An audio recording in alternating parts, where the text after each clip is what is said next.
गुरुदेव तुमको नमस्ते नमस्ते।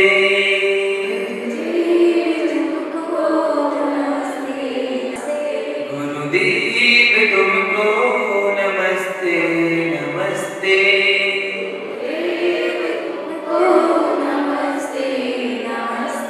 तुम्हारे चरण में जो लग जाए रहने,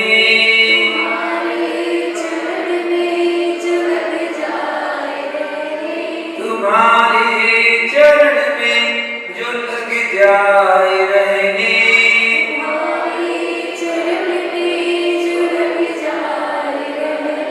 वो पा जाए मुक्ति फिर हंसते हंसते।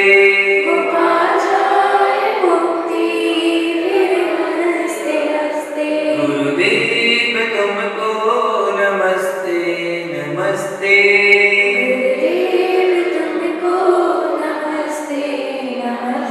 गुरुदेव तुमको नमस्ते नमस्ते।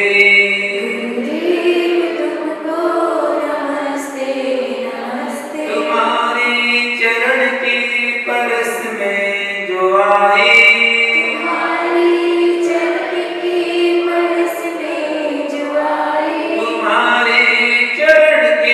परस में जो आए,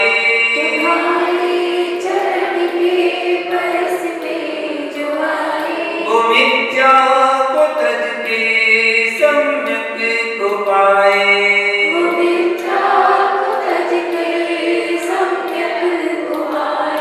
तुम्हीं ने तो खोले है आगम के रस्ते,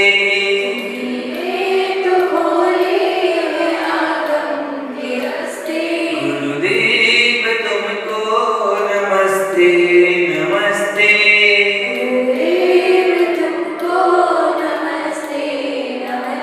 गुरुदेव तुमको नमस्ते नमस्ते।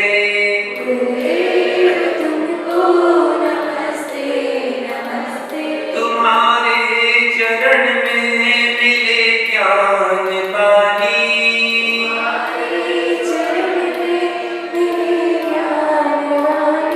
तुम्हारे चरण में मिले ज्ञान पानी,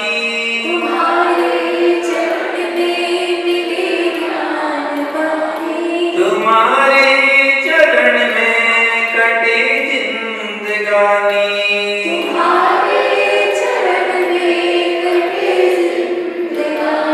कई जन्म से खोती आई है सुधियाँ,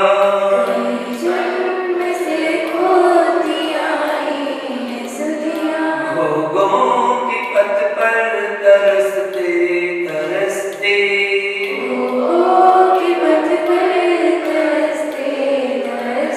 गुरुदेव तुमको नमस्ते नमस्ते।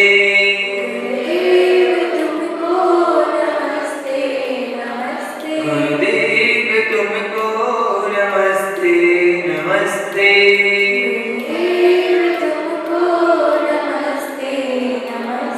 चिदानंद तुम हो, दयानंद तुम हो, चिदानंद तुम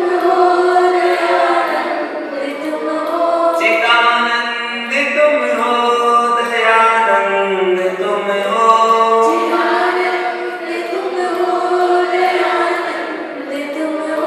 हमारे लिए तो श्री कुंद तुम हो,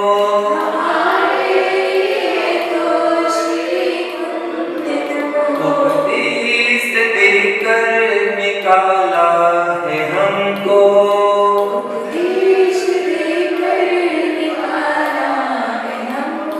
मोह की माया में फंसते फंसते।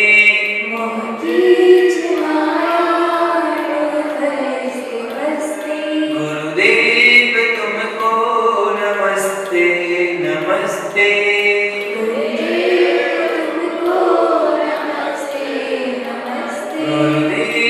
तुमको नमस्ते नमस्ते।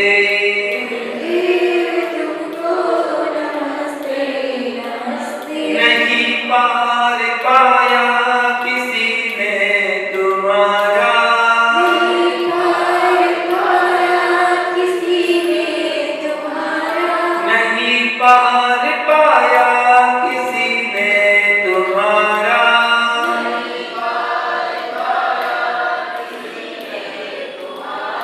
जो आया शरण में वो पाए सहारा, जो आया शरण में वो पाए सहारा।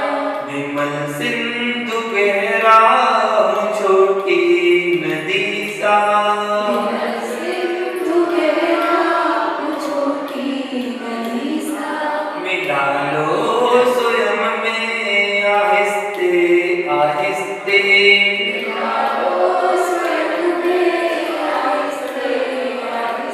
गुरुदेव तुमको नमस्ते नमस्ते,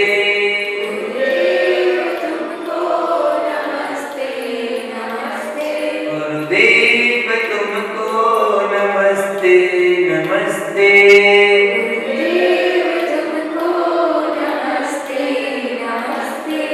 लहराता उपवन हो विद्याधनी का,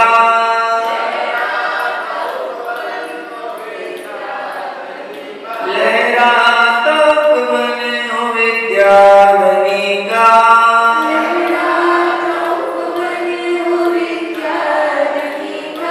इतिलाता यौवन है नन्ही कली का,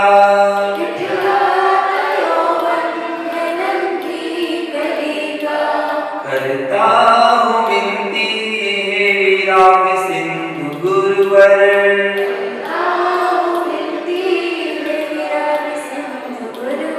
खिला लो कली को महकते महकते,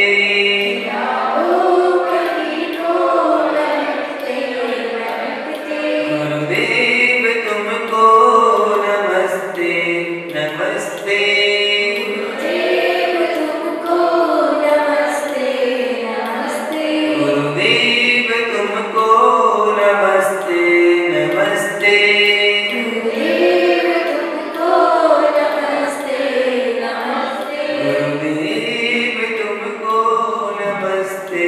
नमस्ते।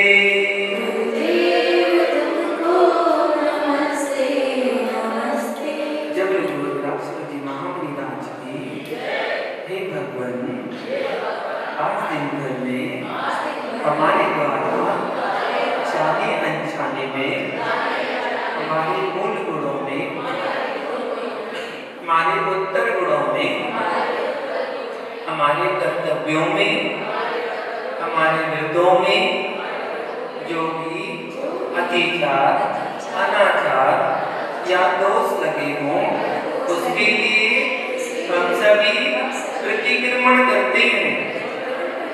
हमारे द्वारा आज दिन भर में जो भी एक इंद्री, दो इंद्री, तीन इंद्री, चार इंद्री, पंचेंद्रिय जीवों की मन वचन काय से कृत कार्य अनुमोदना से विराधना हो गई हो, तो उसके लिए हम क्षमा मांगते हैं।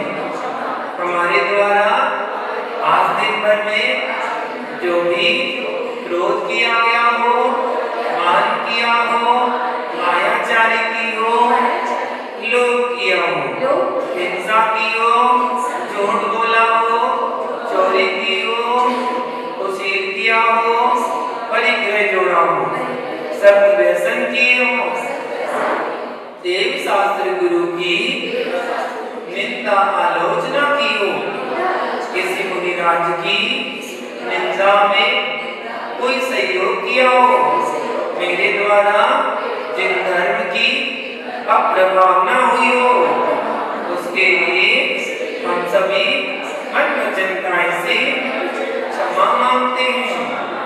मेरे सारे पाप मिट जाओ। हे भगवान, आज दिन भर में मेरे द्वारा खाने में, पीने में, चलने में, फिरने में, उठने में, बैठने में, बोलने में, सोने में, के काम करने में। यदि किसी जीव को दुख हुआ हो, कष्ट हुआ हो, पीड़ा हुई हो, वेदना पहुंची हो, घात हुआ हो, उसके लिए हम सभी मन वचन काया से सभी जीवों से क्षमा मांगते हैं। सभी जीव हमें क्षमा करें, हम भी सभी जीवों को क्षमा करते हैं। तस्मिच्छामि दुक्कडम, तस्मिच्छामि दुक्कडम, तस्मिच्छामि दुक्कडम। हे त्रिलोकीनाथ भगवान, हे देवादिदेव भगवान, हे वीतरागी भगवान, ढाई दिन का विराजमान तीन कब नौ कर लिया जो हमारा बार-बार गुरु विराज कर दी शिक्षा बड़ी को हमारा बार-बार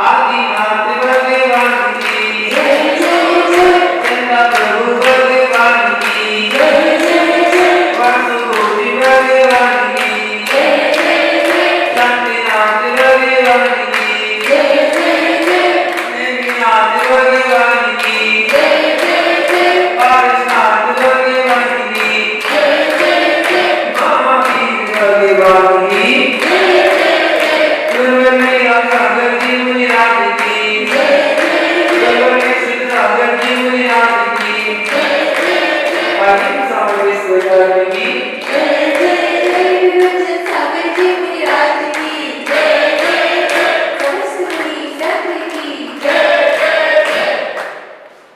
पहला क्वेश्चन सरल सा क्वेश्चन पूछते हैं, पांडव शिला का रंग कैसा होता है?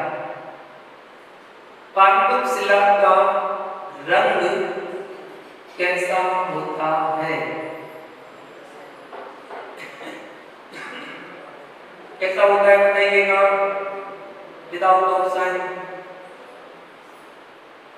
उसमें ऑप्शन हो क्या सकते हैं? जो जैन धर्म के कलर है झंडे के, उन्हीं में से है, और तो कोई होगा नहीं, उन्हीं में सब कुछ समाहित है, तो उसी में लेंगे। और तुक्का तो मारी कोई ना कोई है ना। माइक बताइए, अब तो एक माइक बताइए, फिर बताओ क्या पांडव शिला का रंग कैसा होता है? व्हाइट। ये तो काट कर यहाँ वाली पांडव शिला का रंग नहीं, गलत जवाब है। और बताइए, बताओ पांडव शिला का रंग कैसा होता है? हाँ, ब्लैक, काले रंग की होती है पांडव शिला। बिल्कुल गलत जवाब होगा। बताओ क्या बचा? केसरिया, केसरिया झंडे मोड़ी नहीं, झंडे में केसरिया थोड़ी होता है, झंडे में तो 5 रंग होते हैं बस। लाल, केसरिया लाल जैसा होता है, केसरिया लाल जैसा होता है, केसरिया लाल जैसा होता है। आप बता रहे लाल रंग आसमानी, और दो चार बता दो। गलत जवाब। हाँ बता दो ना, माइक बचाओ।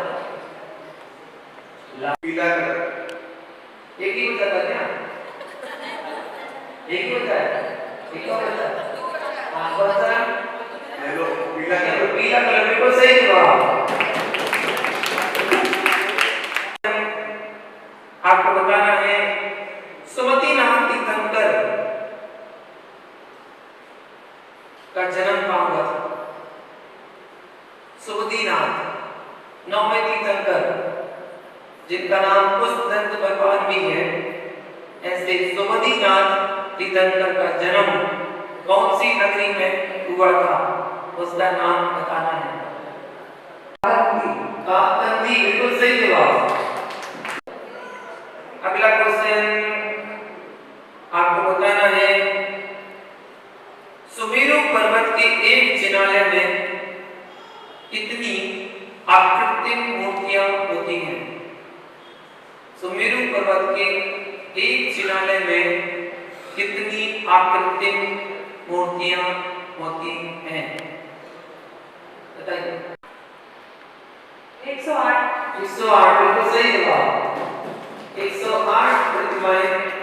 अगला क्वेश्चन आपको बताना है, आकाश गमन रिद्धि से संपन्न साधु को क्या कहते हैं? आकाश गमन रिद्धि से संपन्न साधु को क्या कहते हैं? बताइए। आपका नाम शिखा? हमने तो शिखा जी बोला। शिखा जी बताइए।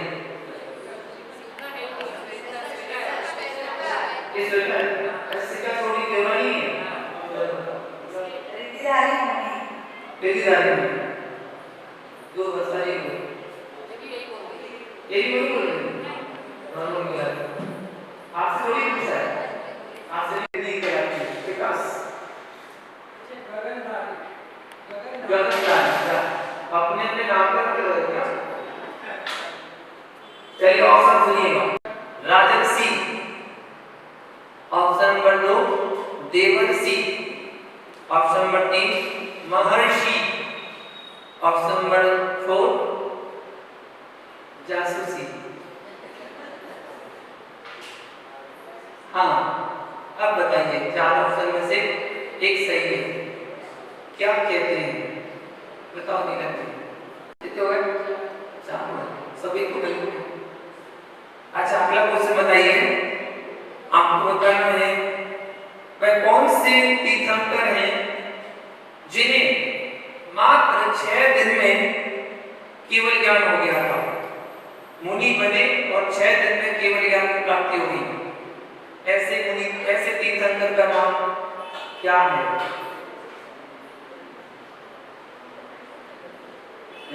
पूछो चाचा से, यार बताओ चाचा। मल्लीनाथ भगवान, बिल्कुल सही जवाब। आपको बताना है, कितने तीर्थंकरों के चिन्ह पंचेंद्रिय होते हैं? पंचेंद्रिय जीव कितने तीर्थंकरों के चिन्ह हैं? कितने? बैठो, लगाओ। कितने तीर्थंकरों के चिन्ह पंचेंद्रिय जीव हैं? बताओ। कौन हाथ उठा रहा है?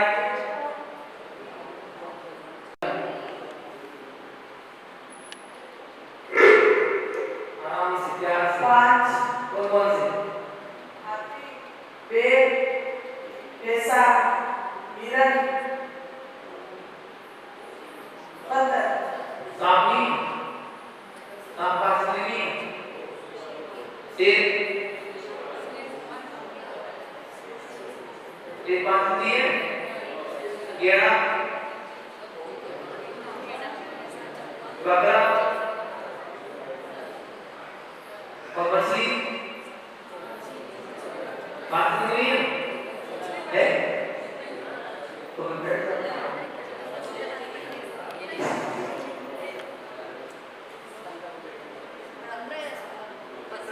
ये आपसे जुड़ के एक कॉन्फिडेंस बोलो क्या होता है? 14, 17 माइक का क्या? उत्तर से तुरंत माइक को बोल करिए, जिससे कि आपकी आवाज नहीं आए। 16 बिल्कुल गलत जवाब। 16 तीर्थंकर ऐसे हैं जिनके 5 इंद्रिय चिन्ह, 5 इंद्रिय जीव जिनको कहते हैं, ऐसे 16 तीर्थंकरों के चिन्ह 5 इंद्रिय जीव होते हैं।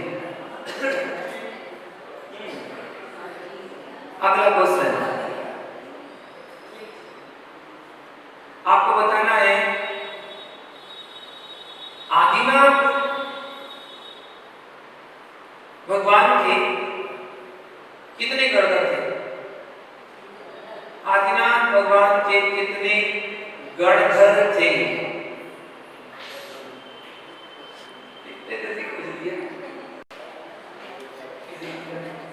अरे पहले से मत पढ़ो बेटी। 84 गणधर, गणधर 84 तो इंग्लिश में बोला, गणधर हिंदी में बोला, ऐसा क्यों? नाम तो पता है 84 करता है। 84 गणधर, बिल्कुल सही जवाब। कितने हो गए? 7। तो पंगल को लास्ट वाला ले जाएगा। जेक्सन में किसको इनाम मिली? ओहो, बस 1 2 मिली 2। और यहाँ पर हाथ का लगाओ, कितने लोगों को मिली? 1 2 3 4 5 हो गए ना 7। पता कर लो 7 2 नाम हो चुके। अब आगे बढ़ते हैं और अगला क्वेश्चन आपको बताना है।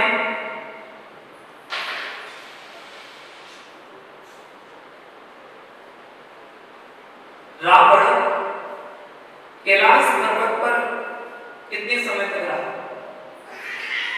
रावण कैलाश पर्वत पर कितने समय तक रहा था? बिना ऑप्शन के बताओ ना कुछ। सर्च करना पड़ेगा, गूगल चाचा भी नहीं बता पाएंगे।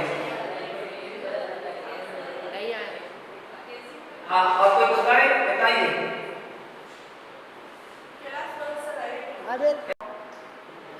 एक वर्ष तक, 5 दिन तक, 1 माह तक या 40 दिन तक? 1 वर्ष, 5 दिन, 1 माह, 40 दिन। कितने दिन तक रावण कैलाश पर्वत पर रहे थे? ये जवाब आपको बताना है। सुरेश जी बताइए। 1 माह, 1 वर्ष, 1 महीना? पक्का? सही जवाब आपके लिए। और आपको बताना है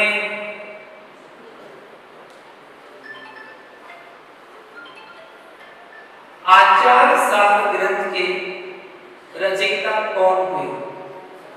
आचार सार ग्रंथ के रचयिता कौन थे? उनका नाम क्या था? याद है? बताओ। आई तो कौन? कुंद स्वामी। हमने ग्रंथ कौन सा हुआ? कौन से ग्रंथ लिखे? आचार सार के कुंद स्वामी। गलत जवाब। आचार सार ग्रंथ के रचयिता कौन है? पद्म नंदी मुनिराज, देव नंदी मुनिराज, वीर नंदी मुनिराज। इन सबके नाम में आचार्य जोड़ देना। आचार्य कनक नंदी, आचार्य पद्म नंदी, आचार्य देव नंदी, आचार्य वीर नंदी। 4 में से एक सही है, 3 गलत है। सही की पहचान आपको करना है। कौन से आचार्य ने आचार सार ग्रंथ लिखा है?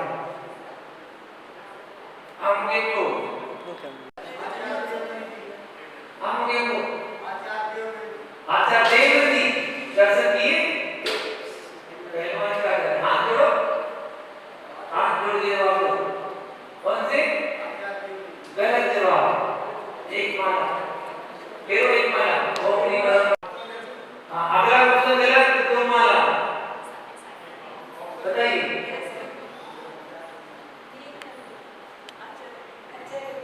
आचार्य वीर नंदी, बिल्कुल सही जवाब। अगला क्वेश्चन आपको बताना है,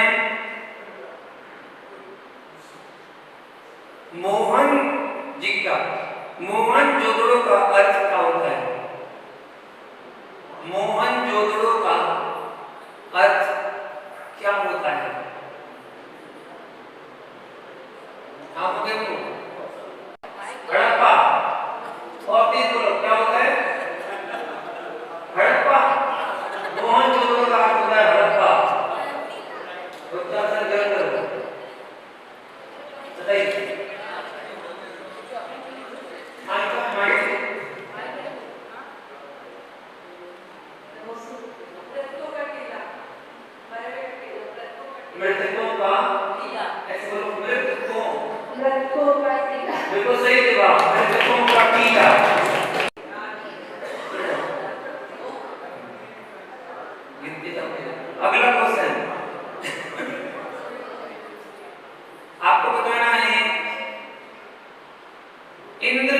मंडल विधान में कहाँ के चैत्यालयों की पूजा होती है? इंद्र ध्वज मंडल विधान में कहाँ के चैत्यालयों की पूजा होती है? हाँ जी, वर्षा जी ने भी नहीं बताया। हाँ, मत लो, बिल्कुल सही जवाब। दो एक्स्ट्रा क्वेश्चन। अगला क्वेश्चन आपको बताना है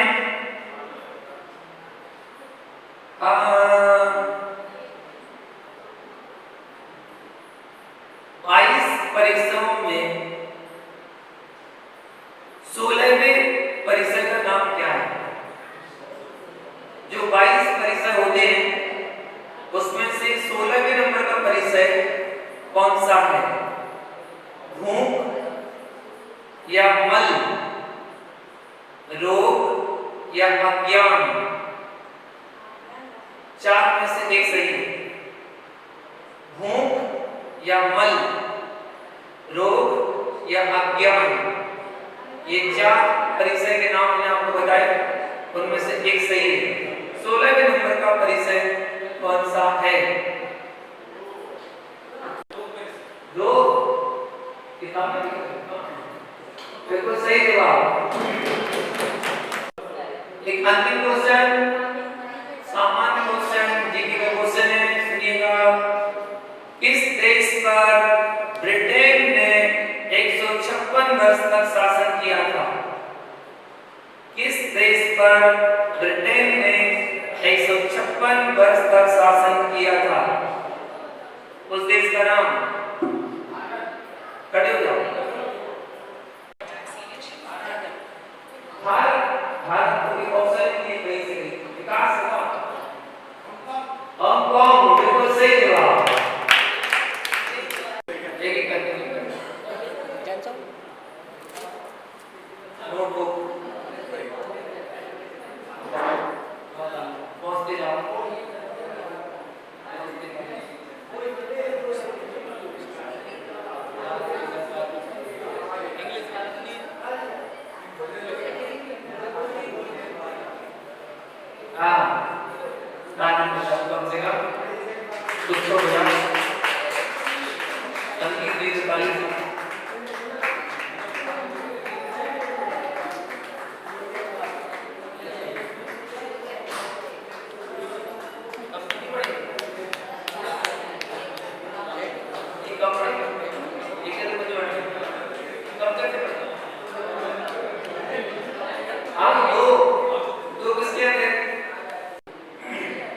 कुछ जिज्ञासा और इसके समाधान जानते पूछिए। भारत से आज से आपने आगाज किया और उसके पार्टी इसका क्या रिजल्ट था? उसका फोटो क्या पिक्चर है? नीचे जो पात्र रखते हैं वो आज पात्र नहीं रखा, बिना पात्र रखे आहार किया। उससे ये सीखना चाहिए कि जितना हम आहार ले रहे हैं उतना ही आहार लें। अंजलि से ज्यादा अधिक देते हैं तो नीचे वेस्ट जाता है, बेकार जाता है। ना वो मुनिराज की आहार चर्या में काम आता है और ना ही वो आपके प्रसाद के रूप में काम आता है।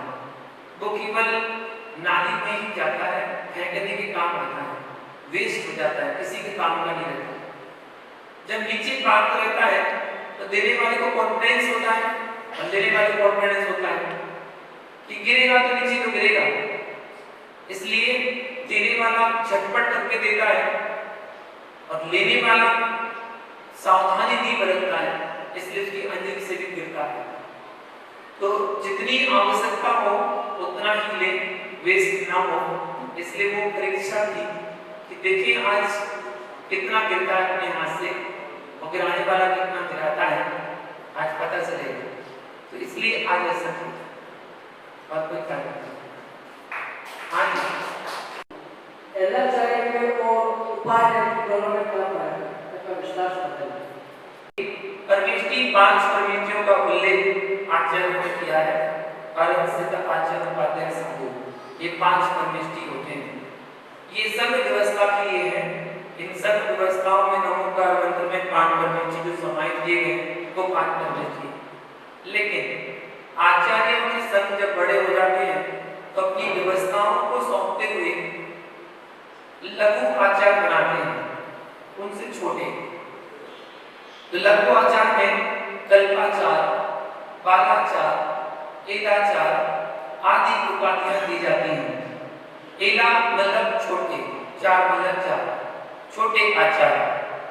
एलाचार का तात्पर्य होता है छोटे आचार्य। तो आचार्य अपने होते हुए अपने शिष्य को आचार्य पद देते हैं, उनको एलाचार्य पद की उपाधि देते हैं। और एक होती है बालाचार। बालाचार पद जिसको दिया जाता है उसको सोच समझ के दिया जाता है बालाचार पद, क्योंकि आगे चलकर वही उनके आचार्य पद का हकदार होता है और उनको आचार्य पद की उपाधि से दिया जाता है। उनका आचार्य पद जो उनका स्वयं का होगा वो अपने बालाचार्य शिष्य को दिया जाता है। ऐसा अभी देखने में आया है समय से में आचार्य शंभु सागर जी मुनिराज ने अपना आचार्य पद बालाचार्य मोक्ष सागर जी को दिया है।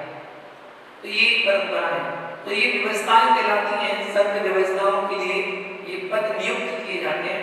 गणधर का पद, प्रवर्तक का पद, स्थविर का पद, उपाध्याय का पद, आचार्य, एलाचार्य, कल्पाचार्य, इन सब पदों की व्यवस्था आचार्य ही करते हैं और आचार्य अपने योग्य शिष्यों को इन पद से विभूषित करते हैं और संघ की कुछ व्यवस्थाओं को सौंप देते हैं। आपको ये व्यवस्था संभालनी है, ये व्यवस्था संवस्था।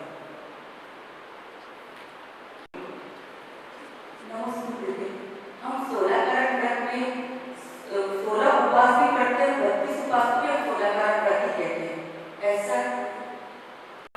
और जिस महीने में 16 करण आते हैं, एक महीना पूरा ही 16 करण का व्रत कहलाता है, जिसमें एकम से लेकर भादों वदी एकम से लेकर आश्विन वदी एकम तक एक महीना पूरा 32 दिन का होता है। जो 32 दिन तक 16 करण चलते हैं, एक एक पक्ष 16-16 दिन का आना जाता है, जिसमें 16 करण भावनाओं के उपवास के रूप में किए जाते हैं। तो कोई 16 करता है, कोई 32 पूरे करता है, तो 16 करण उपवास के अंतर्गत ही आते हैं। तो जो भादों के महीने पूरे महीने भर के करते हैं उनकी विधि अलग बताई गई है। उनकी विधि में एकम का उपवास होता है पहला, दूसरा उपवास होता है अष्टमी का, तीसरा उपवास होता है चतुर्दशी का। फिर उसके बाद जब शुक्ल पक्ष आता है तो शुक्ल पक्ष की अष्टमी का उपवास, चतुर्दशी का उपवास और आश्विन वदी पड़वा का एकम का उपवास। ऐसे कुल मिलाकर 6 उपवास किए जाते हैं। बाकी 26 एकासन किए जाते हैं। वो 16 करण का महीना ऐसे रूप में व्रत में किया जाता है।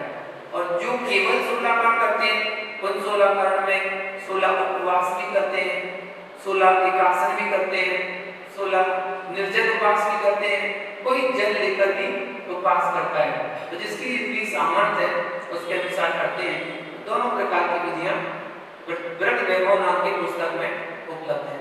तो जितनी शक्ति हो उतना उपवास कर सकते हैं। अंतःप्रवृत्ति का मन किस पर्याय में होता है? जैसे आविर्भाव का अंतःप्रवृत्ति का मन सीधे की पर्याय में बना, तो उस समय तो वो 16 करण व्रत के लिए या कोई भी संयम के धारे से फिर अंतःप्रवृत्ति का बन कैसे होता?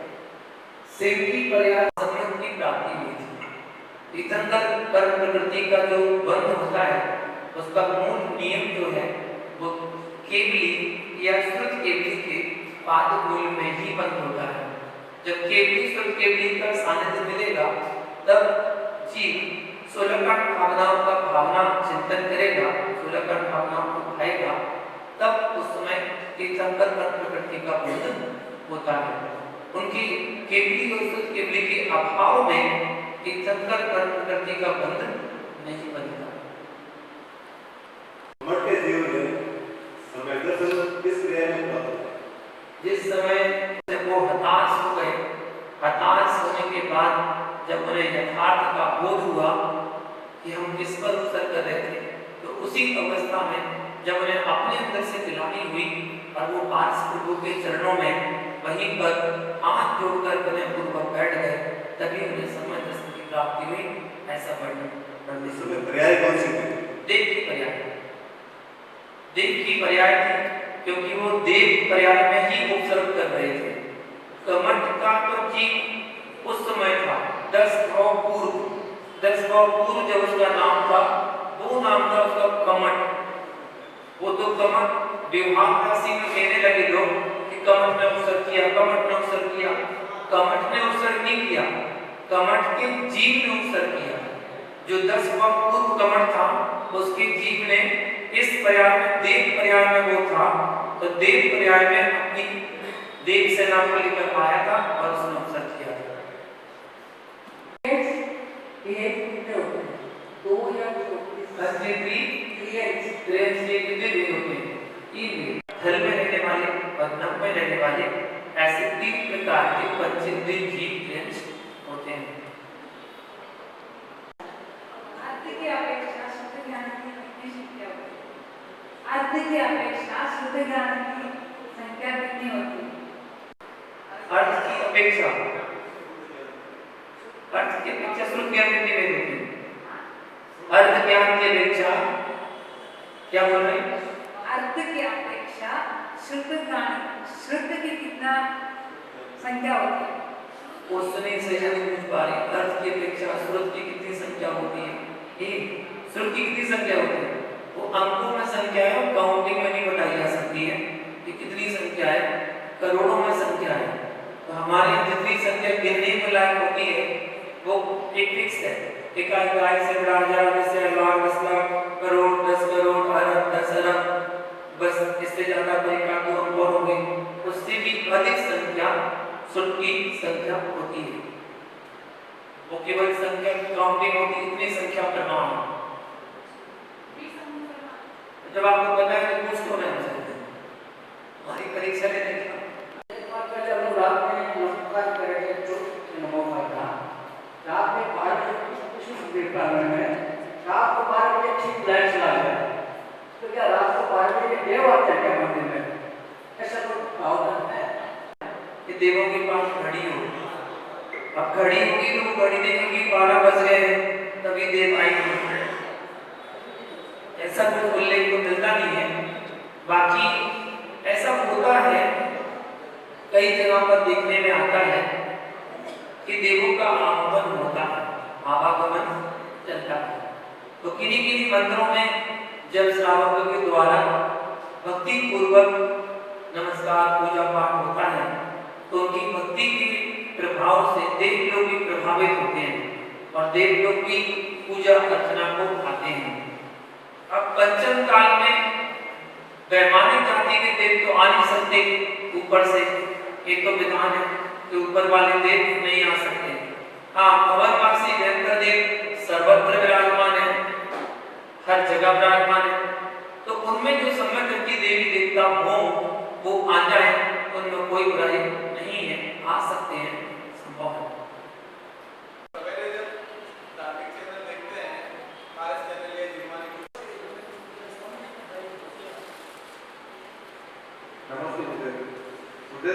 सवेरे जब जीववाणी चैनल, पारस चैनल या कुछ भी कोई भी जैन धर्म का चैनल देखते हैं, उसमें शांति धारा या अभिषेक हो रहा होता है और हम लोग घर में बैठ के नाश्ता करते हैं या कुछ खा रहे होते हैं या सोए रहते हैं, तो वो क्या उसमें दोष लगता है? अभिषेक चल रहा है, वो विशुद्धि वो भाव नहीं बन पाते हैं। हम भले ही चलचित्र के माध्यम से देख रहे हैं कि चलचित्र में चल रहा है, भगवान का अभिषेक हो रहा है या प्रवचन चल रहे हैं या कोई भी चीज, तो विशुद्धि को भाव नहीं कर पाते हैं और उस पर भी हम अशुद्ध क्रिया करते हुए, भोजन करते हुए, खाते पीते बिस्तर पर लेटे हुए उन पर करेंगे, एक तरह से अभिनय ही मानी जाती है।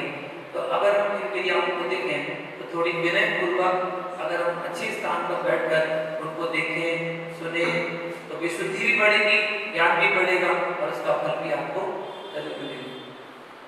हम लोग हिंसा कर रहे हैं, बुरा काम कर रहे हैं और शाम को आके प्रतिक्रमण कर लेते हैं 10-10 मिनट, उससे क्या हमारे पाप मिट जाते हैं। शुद्धि करते हैं, उन भावों को बनाकर मन में एक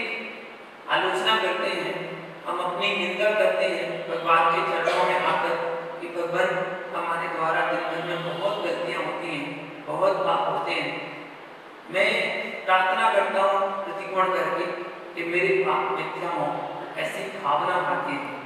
अगर केवल प्रतिकोण पढ़ने मात्र से कर्म कटने लगते तो फिर किसी को नरक जाने की आवश्यकता नहीं पड़ती, ना कोई तीर्थ गति में जाता और ना कोई नरक गति में जाता, क्योंकि सारे पाप तो प्रतिकोण पढ़ के कट जाते।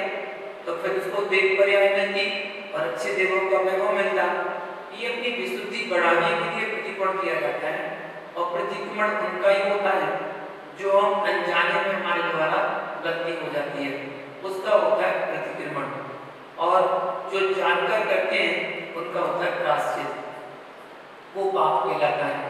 तो प्रतिकोण करने के लिए हम अपने अंदर की मन को निर्मल बनाने के लिए प्रतिकोण करते हैं कि हमारी भाव शुद्धि बनी रहे।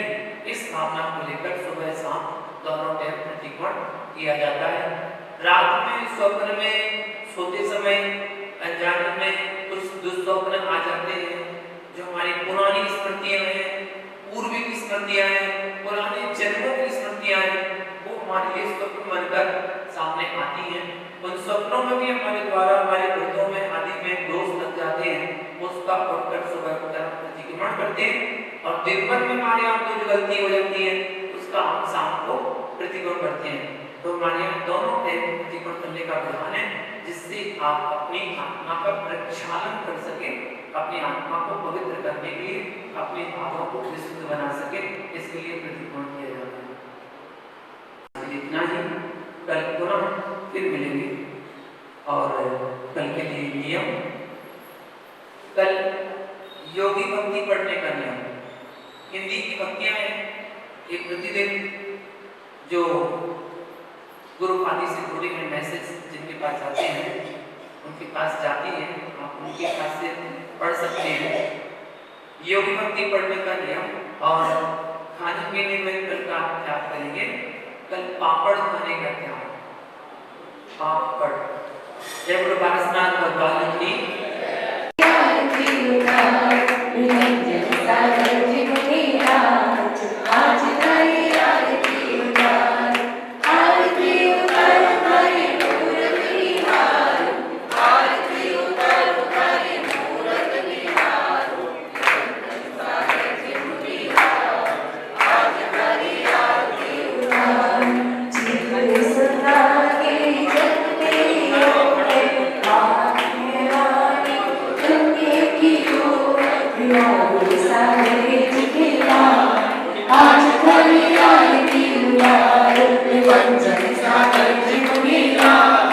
आज